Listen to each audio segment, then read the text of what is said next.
you need to have really good content. People always say to me, but Deirdre, okay, how many times should I post? I'm like, post as often as you can. Go for quantity over quality to begin with, because eventually your quality will improve. And I think firstly, what you're trying to do is build an audience. You're trying to get people to know and understand what you do. And most business owners are not marketers. They don't know how to do all the things to begin with. So go with quantity first. The quality will come. Hey there, you're listening to the Priority Pursuit Podcast, a podcast dedicated to helping small business owners and leaders define, maintain, and pursue both their personal and business priorities so they can build lives and businesses they love. I'm your host, Victoria Rayburn, and today I am very excited to have Deirdre Martin on the show to discuss the social media platform that many small businesses tend to neglect. LinkedIn. LinkedIn is known for being a hub for corporate networking. As a result, many entrepreneurs and small business owners overlook the platform and assume it isn't for them. However, if your ideal clients are on LinkedIn, but you don't have a LinkedIn strategy, you are likely missing out on business. With this in mind, I am thrilled to have Deirdre Martin, founder of Deirdre Martin Consulting, on the show.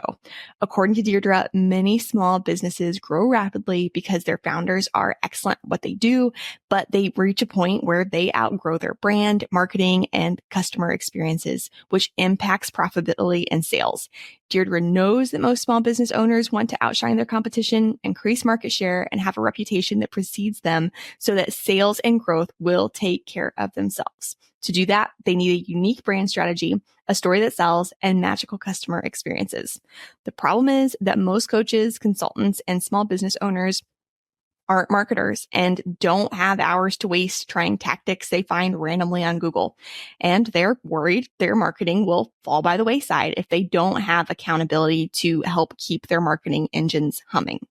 Deirdre believes that every entrepreneur deserves an opportunity to achieve their vision, even if they're not skilled marketers. Deirdre Martin understands how hard and how important marketing is for ambitious professional service providers. That's why she created her unique BMC method, which includes the renowned StoryBrand framework. Deirdre helps her clients level up their marketing strategy, style, story, and sales to grow their dream business. Deirdre is an award-winning business mentor, international best-selling author, podcast host, StoryBrand guide, level C brand strategist, keynote speaker, and a LinkedIn expert to boot. I am thrilled to have Deirdre on the show because her mission mirrors ours at Treefrog in so many ways. And I have no doubt that this episode is going to be packed with tactical information you can use to help take your small business to the next level. Deirdre, thank you so much for coming on the show. Thank you so much for having me. I'm thrilled to be here and to talk about all things LinkedIn. And Victoria, you are 100% right in your intro. It is the platform that so many businesses overlook, but there's so many opportunities there. I can't wait to dive in and talk about it. Oh, me too. And before we do that, y'all, I do just want to state really quickly that so much of Deirdre's intro was a result of her sending me her brand script. We could talk about the power of a brand script forever and forever and forever, but please listen to how just succinct that was. And she sent it all and it was wonderful. And now you know exactly who she was. So props to Deirdre. And also, if you have not written your brand script, please do that. But we are going to get into LinkedIn. Deirdre, you obviously do so much. Before we talk all things LinkedIn, is there anything else you want to share with our audience? I mean, I know that you have a podcast, you have so many resources for small businesses, and I just want to make sure that they know all the things. I think probably the first thing is, no matter what you're doing in your business, even before you write your brand script and your messaging, is to look at your brand. And sometimes what happens is, or how I describe this to clients is, you can come and do your marketing, but doing your marketing before doing your brand is a little bit like painting walls in your house, but painting them before they've been plastered, painting them before you've put foundations in the house, because potentially what can happen is the wind will come and it'll blow down the walls. But if the foundations are solid, if you've looked at your brand first, well, then your marketing is going to be much more impactful and it's going to last longer. And when it lasts longer, what you'll end up creating are one-time powerful assets just like your brand script. When you're clear on who you serve, how you serve them, where you're going to serve them, all of those things make your brand script even more clear. And that is actually brand strategy. That's what brand strategy is about. So my BMC method, it starts with the B, which is brand. It's about really building out those solid foundations for your brand and then going all in on your marketing. Man, I love this. We could essentially combine businesses. We are aligned on so many things. I just love that. But Deirdre, I know again, I feel like we could talk for hours. I mean, and we talked quite a bit before we hit record, but I do want to make sure we get into LinkedIn stuff today. So Deirdre, what kinds of small businesses should use LinkedIn? And then also I want to ask, what are the benefits of using LinkedIn compared to other social media platforms? Because again, like we discussed, so many people neglect this. So, why should they be using it? Who should be using it? Great question. So I think if you're a B2B service business, LinkedIn is the platform to be on because it's a professional platform. So most businesses are actually there already. And when you're searching for businesses or you're searching for potential prospects or leads to connect with, LinkedIn is that platform that allows you to filter and search for the exact people that you're looking to connect with. So if your pipeline is running low or dry, well, on Instagram, for example, if you want to find a ton of people who are, let's say, bookkeepers or accountants, for example, it's much more difficult to find them on Instagram than it is on LinkedIn. On LinkedIn, you can literally go to the search bar and type the word accountant or bookkeeper, and it will produce a ton of people who you could potentially connect with. And those could be people in the businesses. You can filter it even more, and you can filter by companies. So you can find company pages as well as individuals who have that role. So in terms of the platform and why you should use it, if you're B2B, it makes 100% sense to use LinkedIn above all other platforms. If you're B2C, but the customers that you serve are professional individuals who are showing up on LinkedIn in a professional capacity for the companies or organizations that they work with, again, they're much more searchable on LinkedIn. So let's imagine I'm an executive coach, or let's imagine that I'm a coach in an organization who has teams of people. So what I might do is I want to target those individuals so that they will want to hire me as their coach, but maybe the company will pay for it. Again, it makes it much more searchable to be able to search for individuals. It could be a C-suite leader. So if I want to coach a C-suite leader, it's much more difficult to find those people on Instagram or Facebook or TikTok or any of those other places. But again, LinkedIn makes it much easier to find your target audience. And interestingly, I think right now, LinkedIn today in 2024, as we record this, is a little bit like what Facebook was like when Facebook first came out. It's much more accepted now to post content, like not necessarily what you had for your breakfast or your dinner, but the kind of stuff that you do at the weekends. I like horse riding, right? So horseback riding. If I'm out horse riding at the weekend, I might share a picture of me with my horse during the week. And that's much more acceptable now on LinkedIn than it was pre-COVID times, I think. So it's easier to connect with people on LinkedIn now than ever before. It's easier to find the right people for you to connect with on LinkedIn above all other platforms too. 100%. I can say that with 100% conviction because I'm doing it. My clients are doing it. It works. Yeah, it just works. Yeah. Oh, that's so good. And Deirdre, that's kind of a great segue into my next question, because I think that in addition to neglecting LinkedIn, a lot of small business owners and leaders and entrepreneurs assume that they can't really use LinkedIn to build their personal brand. They just assume we need to post articles and that's it. And it should be very, very newsy. But like you said, LinkedIn has changed so much. So just so we have a really clear answer, how can individuals leverage LinkedIn to build a strong personal brand? That's such a great question as well. I think there's a few things you can do there. One is thought leadership. If you've got an opinion about anything related to the industry or a sector that you're in, well, then share what your thoughts are. Those thoughts can come in the form of tweet style post. They don't need to be big, long articles. You can repost things from other organizations as well. I used to be an employee. I worked in financial services for 20 years. And before I started my own business, I had built a personal brand on LinkedIn. So I had maybe 3,000 followers or something like that. And they were clients from when I worked in financial services. They were colleagues from when I worked in financial services. And those things enabled me to build my business quite quickly once I started. And even people that I was connected with who I thought, oh my God, if I post on LinkedIn, they're going to judge me. They're going to be like, who does this girl think she is? Showing up here, posting about business stuff. What does she know?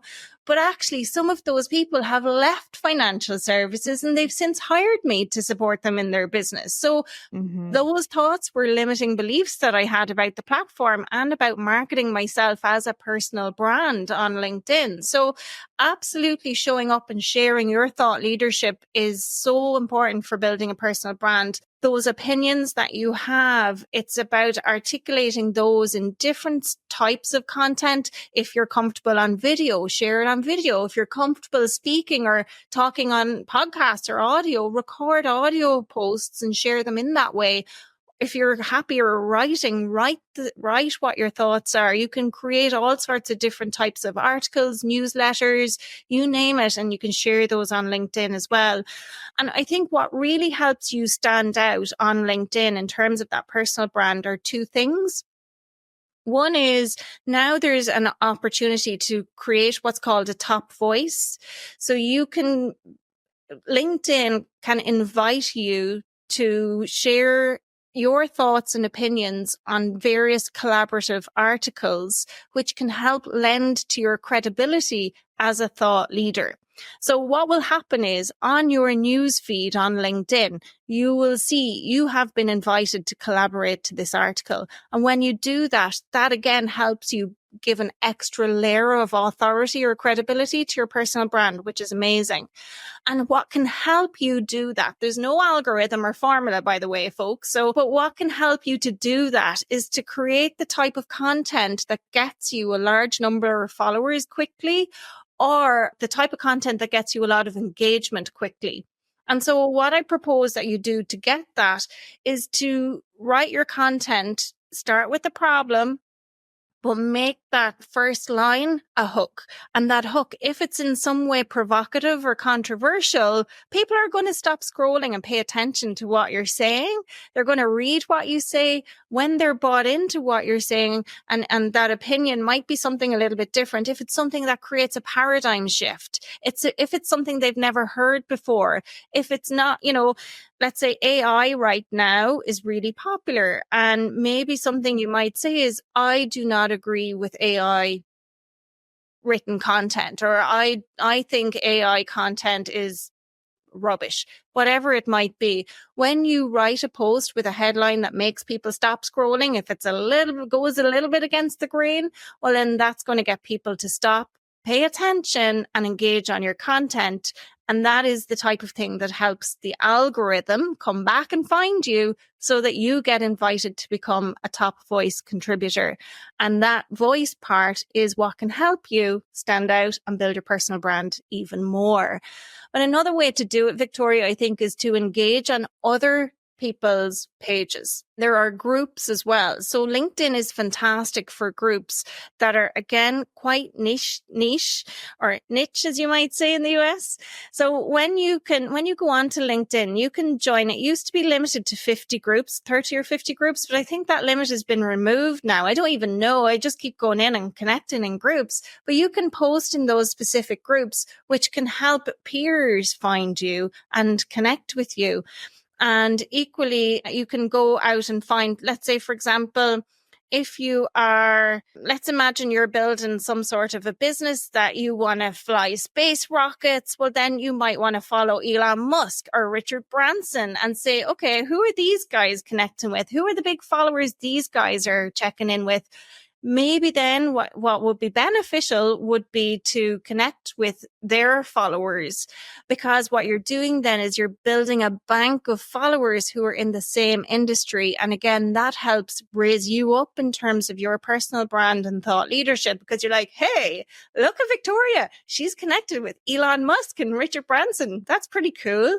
And when you become a second degree connection, or you can't see everybody that the other person is connected to, but when you're a first degree connection, that means if I send Victoria a direct request to connect and she says, yes, I'm happy to connect with Deirdre, well, then I can see everybody that she's connected to. Mm-hmm. So that helps strengthen your personal brand as well. So I could talk about this part on its own all day, but I won't, because I know you've got some other great questions lined up for me. Oh man, it's just so wonderful to think about, because I think, a lot of small businesses, they get very caught up in, how many Instagram followers or things like that they have. But just the way LinkedIn handles those connections, it's just entirely different, because they are actually connections. And we always talk about, so much of how much your business grows really as a result of who you know. And LinkedIn just offers a really great opportunity to get to know people. And also, before we get into the other questions, I do just want listeners, for those of you listening, I just want to note really quick that, please keep Deirdre's story in mind as you are thinking about whether or not you need a personal brand. I mean, Deirdre, I love how you broke that down and explained, you were an employee, and so much of having a personal brand was why you were able to build a business, and it's so much of your business now. So if anybody listening is thinking, I don't need a personal brand, my products and services will speak for themselves, please, please, please build a personal brand. It's going to enable you to do so many things. Okay, so Deirdre, I do want to ask, because I think that a lot of small business owners, entrepreneurs, when they think about starting anything new, they always think about like, okay, I need to start this account. I need to optimize my profile. I need to make sure that I'm starting this the right way, as opposed to I put up an account and I'm going to see what happens. So if somebody, whether they're starting an account or they're like, okay, I really need to use LinkedIn, it's time to update my profile, what can they do to best optimize their LinkedIn profiles? Is there certain information that they need to be sure to include? Mm-hmm. Great question. So the first thing I'll say is there's a thing on LinkedIn which is called an SSI score. Okay, S for Sierra, SSI score. And that SSI score, what it does is it calculates how good how well your profile, or how much of your profile is completed. And what happens on LinkedIn when you start a new account is that some of the sections are hidden, and you actually have to click into view your profile to find it. So there are sections like skills, your experience automatically comes up. And what I would just say quickly on experience before I move on is if you've had 20 jobs in your lifetime, you do not need to list the 20 jobs on LinkedIn. It's not your CV, folks. List the ones that are most relevant and current in terms of what you're actually doing now. The things that you did when you finished school 20 years ago are not so relevant as the things that you're doing today. And, people, if they hop over to your profile, they're not going to want to read all of those things back the way. So you can list things as well on your profile, like licenses. So for example, I'm a StoryBrand certified guide. I might put down that I have that license with StoryBrand so that I can actually talk about StoryBrand and do certain things like that. That's important because it lends to credibility. There are things like honors or awards that you've won. So it doesn't matter what that was. That again lends to your credibility. Languages is a really important one. If English is your native language, list that. If you speak another language, list that too, because maybe somebody will hire you because you're bilingual. Maybe somebody will hire you because English is your first language. And I'm not talking just companies hiring you. I'm talking about clients hiring you too, right? So things like interests, groups that you're connected with, all of those things. Fill out as many of the sections as you possibly can. That's what I say for the section side. And then what I think is really important, Victoria, is that brand script, right? You read out my brand script at the start of this podcast. My brand script is pretty much my about section on my LinkedIn profile. I've tweaked it ever so slightly at the end so that the 3-step plan that you incorporate into your brand script, it's like how you can reach out to me, how you can connect with me, what the 3 steps are to work with me. That's what goes into the about section. That's what I encourage my clients to do too. But the most important part of all of this for your LinkedIn profile is the headline, because everywhere you go, that follows you around. It follows you around in your posts and your content in people's feed. It follows you around in your DMs if you're messaging people on LinkedIn. That first section in terms of what you say about yourself and your brand, that tagline that you might use, that is the most important part of your profile. And the final thing that I think is the most important part of your profile is your URL. If you're in a really great position where you're just ready to start taking on LinkedIn and really leverage that platform, you can edit your profile URL. When you don't edit your profile URL, what you'll see is, for example, it will say LinkedIn/Deirdre Martin, and it will have a list of numbers.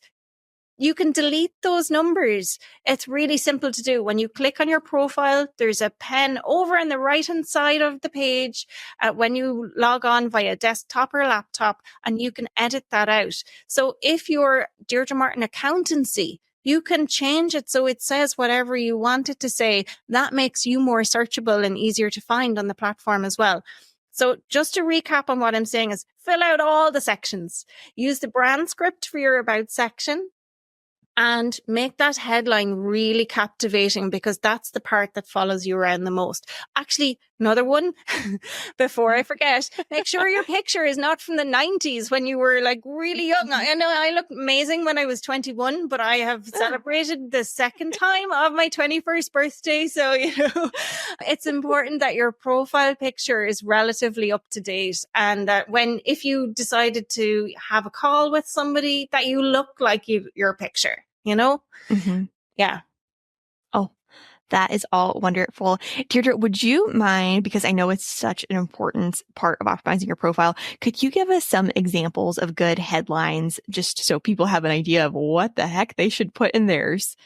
That's a great question. So I think it's important that, try not to have it boring or the same as everybody else. If it's boring, well, then people aren't going to stop and say, what does it mean? But at the same time, it needs to be clear and not clever. So I think mine says right now, and I've only changed mine recently, but it's strategically building uncopyable brands for scalable profitability. Something like that is what it says now. So, and then it lists who it's for and how I've done it. There's different ways that you can write it as well. So you could write your I help statement or your elevator pitch or your one-liner, whatever you like to call it. You could put your one-liner in there if it's succinct enough. Other ones that are good, sometimes what you'll see is people who have emojis in their headlines too, which is a great way to make it pop.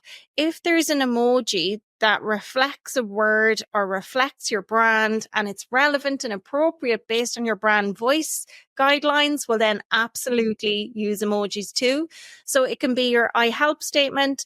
Another thing, I don't know what it's called. Those straight lines? What do you know what I'm talking about? Like / only it's straight. I don't know what they're called. Yeah, like the vertical line. Yeah. A vertical line, right? So yeah. I have a kind of short statement, and then I have vertical lines that lists I'm the host of a podcast and StoryBrand certified, that sort of thing. That works well. So I think taglines that you might have on your website could work.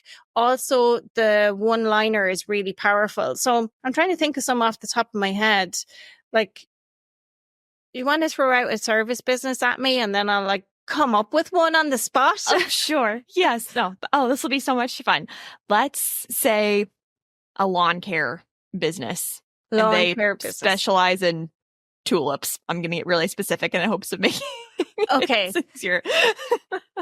So it could be tulips to make your garden an everyday ray of sunshine. It could be something like lawn care like you've never seen it before. It could be lawn care with tulips. Like you could have pictures of tulips sprouting. Like there's a tulip emoji. Yeah. So things like that. And then it's like lawn care. It could be green lawns 12 months of the year. It could be like, what do people look for, and put in that aspirational identity piece, or that what does that vision of success look like? And that can be enough for your tagline. So I like to have it where it's positive. The tagline is actually positive and it's solution focused, or if you're working on your brand script, that aspirational identity or the success part, those bits I think are really powerful. And it's interesting because I heard on another podcast recently for somebody who was running a campaign, and what they said was that the success-based headlines worked even better for people who are unfamiliar with your brand than the problem-based headlines. So the problem-based headlines work really well for conversion and in your content, but for your headlines and for brand new people who've never come across you before, success-based headlines. So I would urge you to focus on something that is success-oriented rather than problem-focused in the headline. What would you do with an extra 45 minutes every workday? That would save you 16 hours a month, or roughly 8 days a year. And over the course of your career, we're talking about over 1 year of your life saved. All that time back. Well, many independent business owners spend far more than 45 minutes a day on administrative tasks. And with HoneyBook, you can get that time back and then some. HoneyBook lets you easily manage projects, contracts, invoices, scheduling, and client communication, saving you time and allowing you to better serve your clients. For a discount on your first year of HoneyBook, visit honeybook.com and subscribe with the code PriorityPursuit. 45 minutes a day adds up quickly. Use it to focus on what matters most. Many small businesses don't have an effective marketing strategy, and because of this, they try one tactic after another without seeing results. This not only prevents consistent business growth, it makes managing marketing efforts more difficult than it should be. As a marketing agency for small businesses, we understand how frustrating it can be when hard work doesn't deliver the results that you want. Because of this, Treefrog has developed a proven 4-step marketing system that will help any small business grow. On our website, you can also schedule a 30-minute discovery call to discuss working with Treefrog to build a marketing strategy that will allow your small business to finally see the growth you've been working so hard to achieve. That's so good, man. I love when we have podcast interviews where I get to learn things too. So this has just been wonderful. And for those of you listening, if you don't have a one-liner yet, I do want to encourage you to check out our marketing guiding statements mini course. You can find it at treefrogmarketing.com/guiding statements. But that course is going to walk you through how to write your one-liner and your other marketing guiding statements. And just as a heads up, that all feeds into your brand scripts, and you'll be good to go once you have all of that completed.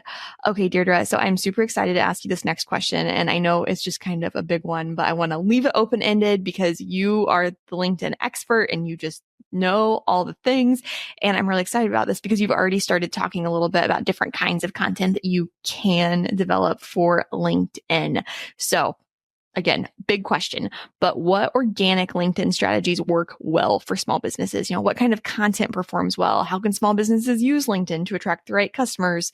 Basically, how can small businesses use LinkedIn to grow? Great question. Okay, so there's a lot in there. And I think the first thing I'll say is I've got this 4C strategy that works. It works. And this doesn't just work on LinkedIn. This will work on every platform.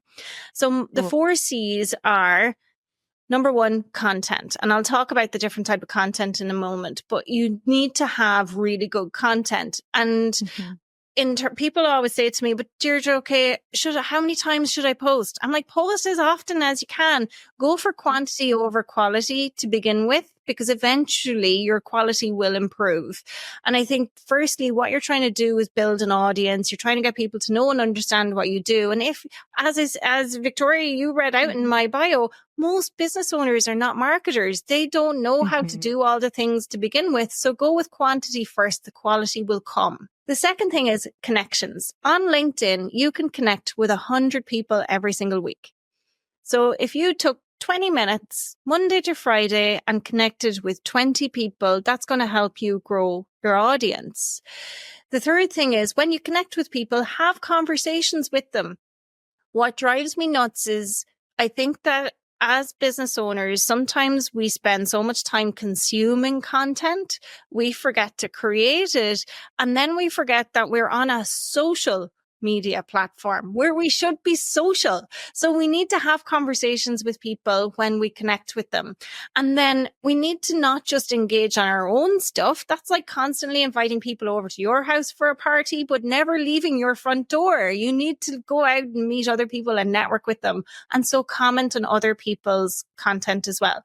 So content, connections, conversations, and comments. That's the 4 C's. So that's the first thing. When you comment on other people's content, let's say, Victoria, if you and I are second degree connections, that means I haven't connected with you yet, but I comment on Kelly's content. And if Kelly and I are first degree connections, you're going to see my comment on Kelly's content, which opens up the doors for us to potentially connect as well and grow both of our audiences even more by connecting with one another. So that's the first thing, the 4 C's. The second thing I'll say then is content. So the content, I've got a three-step strategy for content.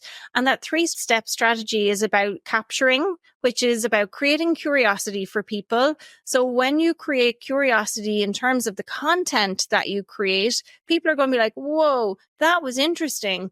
Oh, I'm curious to learn more. I'm going to follow this person. So you've captured them as a follower or a connection.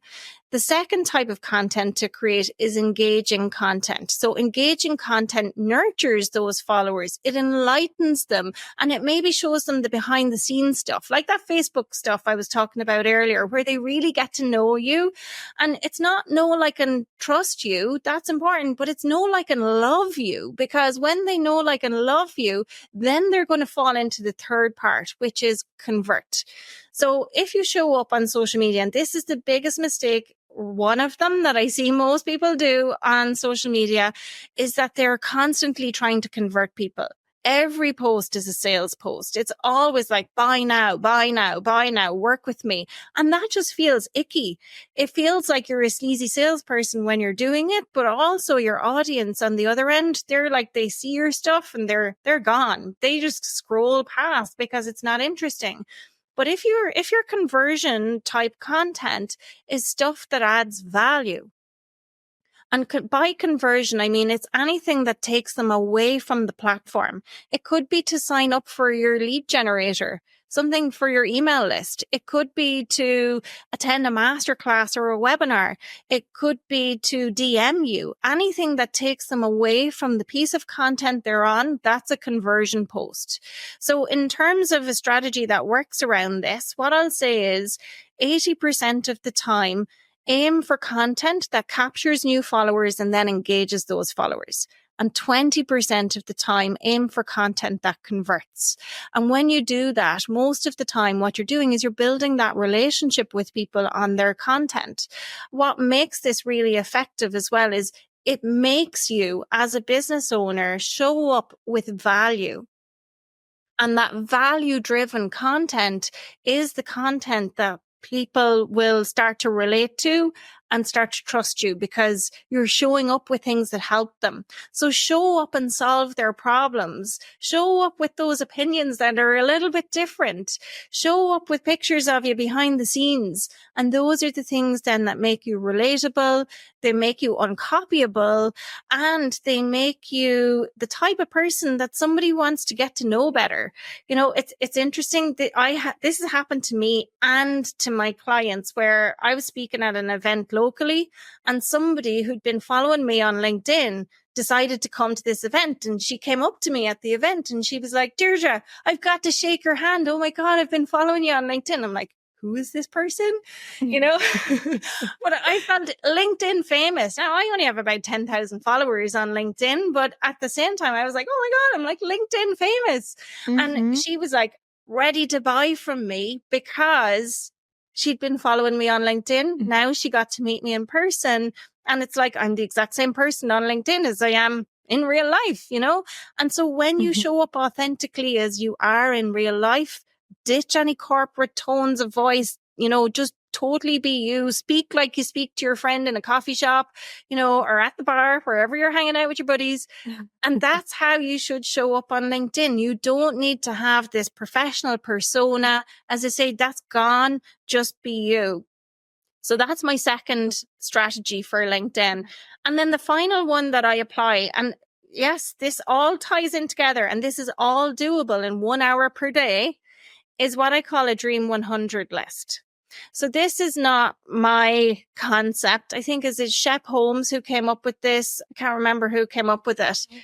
Have you heard of this? Familiar. I've heard of it, but yes, now that you bring it up, I'm like, I don't know whose idea that was. I feel like I hear about it on podcasts all the time. Yeah. But Chet Holmes, I think it was. I can't remember. I'll find his name later and send it to you. I read it in a book when I started my business. I went, this is ingenious. And it's probably something similar to what I would have done when I worked in financial services. Essentially what it is it's a list of 100 people who you would like to be potentially your clients. And what you do is you break it down so that 20 every day, 5 days a week, you spend 20 minutes connecting with new people. And then of those people who are potentially your ideal clients, you build a list of 100 people on that list. And 5 days a week, you engage with 20 of them. That engagement might look like, what did they post this week? And going in and commenting on that post and getting to know them. And again, this strategy has worked really well for me. On my own podcast, I've had people who would usually charge to come and do shows come on for free because I've been engaging on their content. So it doesn't have to be just ideal clients. It could be big influencers. Again, like I said, if you're commenting on big influencers' posts, what ends up happening is all of their followers will see who this person is. You can like some of the other influencers underneath the influencers, and you end up building a reputation as a potential influencer or thought leader in that space. So the 4 C's, then the CEC strategy. So capture, engage, convert. And then the final one is the Dream 100. Does that make sense? Absolutely. And, we love acronyms and straightforward tactics. So all of this was so good. And Deirdre, I do just want to say really quick, I really appreciate the fact that you highlighted that LinkedIn doesn't have to necessarily be formal. I think that so many, especially millennials, because really like when I was graduating from college, LinkedIn was still pretty new. And so I remember taking, professional development courses where they talked about, like on LinkedIn, you make sure that you show up very, very professionally. And, it's the equivalent of your resume and everything needs to be, again, just very formal, very corporate-y, but that's no longer the case because, you can use it to build your personal brand. So thank you so much for touching on that, because I think you just gave a lot of people permission to, like you said, show up authentically and, really actually enjoy LinkedIn, because I think that's another big reason that a lot of small business owners and entrepreneurs don't use it, is that they don't enjoy it because they were taught to use it differently. Exactly. Yeah. Like one of my clients, he's a quantity surveying business in the construction industry. And in November, we had been posting, I had been teaching him how to post, and then he was posting on Instagram because he thought, oh, that's where my ideal clients are. But he already had almost 7,000 followers on LinkedIn because he used to be a lecturer and he worked in other companies. And just like I did when I was an employee, he'd been building up his network in the industry. And so I finally persuaded him that LinkedIn was a good shout for him and his business. So on November, the first week in November of 2023, we started posting on LinkedIn. Within 3 months, he'd had 1 million impressions on LinkedIn by just following this strategy. So 1 hour a day, consistently posting 7 days a week. And yes, you can post more than 3 times a week on LinkedIn. As I said, go for quantity over quality and just consistently posting. His DMs are popping off all of the time. He's getting clients coming through all of the time. And it's just from showing up and literally being himself. And the very first post that he put out, it was actually around mindset. It's like, I didn't fully answer your question, but I will come back to it around the type of content as well to fall in under those capture, engage and convert strategies. So he posted a picture, which was a visual of himself, arms folded, and it was a white background. And the headline was, contractors are burning out. That was That was the post. That post alone, it was the first one he'd posted intentionally on LinkedIn, aside from hiring people in his company, where it was around getting people to, really think about what's happening in the construction industry, because it's a tough industry and people don't talk about it. So it was very much a thought leadership piece. It was opinionated. It wasn't overly controversial. Like, there was nothing controversial about it, but it was provocative because people don't talk about that stuff in the construction industry. So it got 117,000 impressions on that first post, which was like, whoo. And that was organic with no advertisement, nothing behind it. And it was a foundation for him to take off. And then within 3 months, like 1.1 million, nearly 9,700 engagements, all organically. And it's just from following the strategy. So yeah, but let me come back, Victoria, to you had asked me about the content types as well. So what I encourage people to do is, firstly, when you're starting with quantity, go with what you're comfortable with. I love to write long form content. I love it because, as you can tell, I like to talk. So my content resonates what I'm like when I'm talking. I like long form content. So I'll write long form text captions because that's what I love. But I also encourage people to vary the type of content. And what I know works right now, as we're recording this almost in May 2024, is video content. Video content right now is working exceptionally well on LinkedIn. And that can be talking head. So it's the equivalent of a reel where you would just talk for 60 seconds, 90 seconds. Those are working really well on LinkedIn right now. Live videos are working really well, and native videos. So a native video is a video you might record on your phone or on Zoom or somewhere like that, and you upload it directly to LinkedIn. It can't be any more than 15 minutes when you upload it natively, but those types of videos are working exceptionally well right now. And then I think it comes back to, what is your strategy for the platform? Why are you there? Are you there to build awareness for your brand? So for example, are you trying to get more people to learn and know about your company name? Are you trying to are you on a conversion campaign? Do you have an offer going on right now that you're trying to get people to buy right now? Maybe there's doors closing soon. Whatever your strategy is in your business and for your brand needs to align with what type of content you post on LinkedIn. So for example, again, a really great way to write, for me, what I find works really well in my service business is that short form reel type content, as in Instagram Reels, that content where you're a talking head almost and giving people examples. You don't need to do the pointy thing, but that type of talking content works really well to get people to follow you. So those are good capture posts. People might cringe when I say this, Victoria, but great content for engaging type posts are selfies. The selfie posts. Really? They work so well. And even if you've got a company brand and you're posting under your company page, you can still post selfies. That's still okay. You can absolutely do that. So post some selfies, talk about where you are. Maybe you're going out to meet a client. Maybe a client is on the way to meet you and you're frantically cleaning your office. Talk about something that's relatable. Share a selfie. Those will get a lot of engagement. And the conversion posts really depends on what it is that you're selling.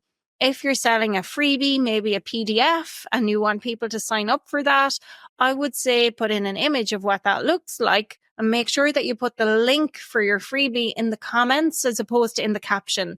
Because like all social media platforms, their goal is to get you to stay on that platform for as long as possible, to consume their content, to consume the ads that people have paid for on their platform. And they're not going to share your post. If you're posting links directly within your caption, they're not going to share that. You're not going to get as many eyeballs on it, is what I'm trying to say. So post your link for your freebie or whatever, your website, whatever it is you're sharing, post that into your comments. So yeah, that works. That works.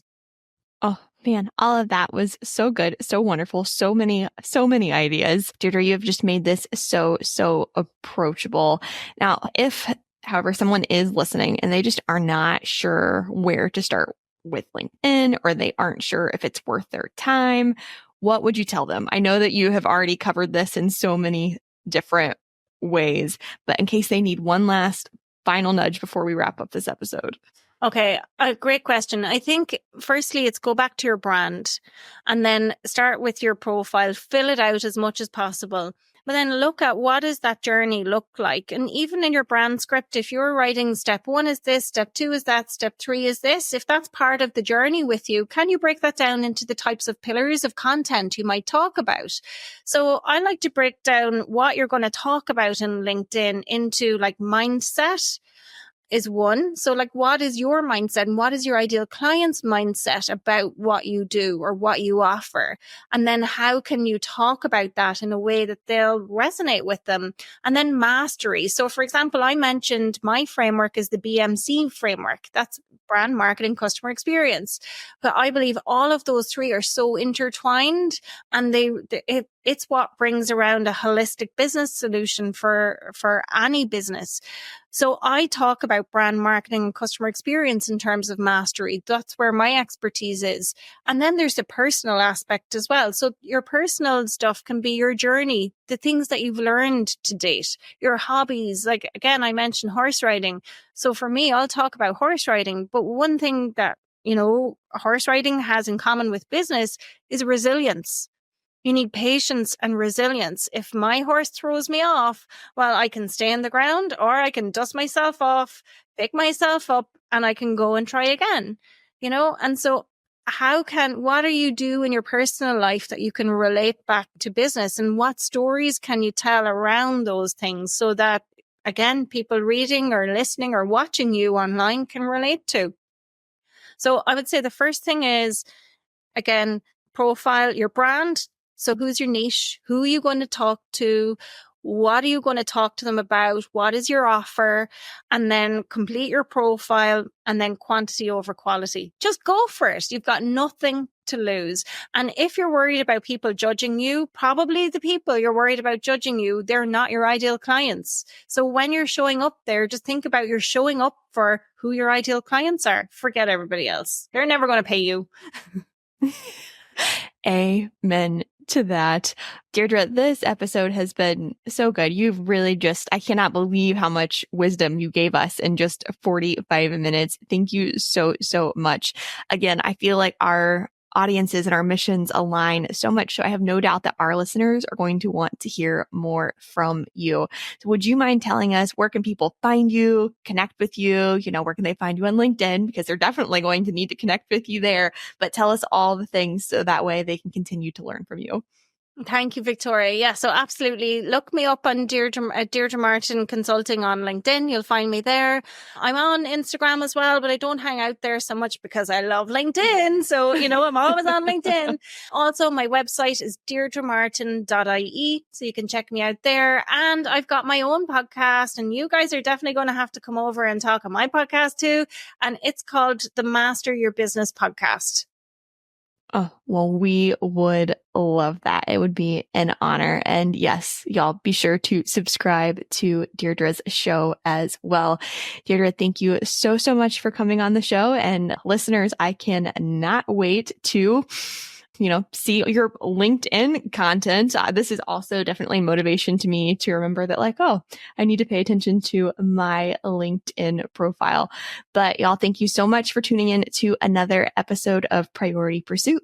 We hope you will join us again next week to discuss even more marketing tactics and strategies you can use to build a life and small business that you love.